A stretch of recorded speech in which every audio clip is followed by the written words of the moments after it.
এই পৃথিবীর সবথেকে শক্তিশালী আর অর্থবহ জবাব হল নীরবতা। এটি এমন একটি শক্তি যা আপনাকে শান্তি দেবে, আপনার আত্মমর্যাদা রক্ষা করতে সাহায্য করবে।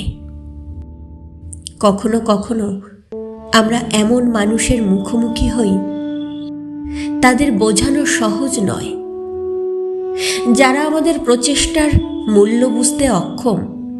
তারা হয়তো আমাদের কথার গভীরতা অনুভব করতে পারে না, আমাদের প্রচেষ্টাকে সঠিকভাবে বিচার করতে পারে না, কিংবা আমাদের অনুভূতির প্রতি শ্রদ্ধাশীল নয়।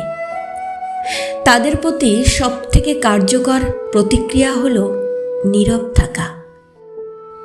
এই নীরবতা শুধুমাত্র তাদের জন্য একটি যোগ্যই নয়, বরং এটি আপনার নিজের জন্যে, আপনার আত্মরক্ষার জন্য, আপনার আত্মরক্ষার একটি পন্থা।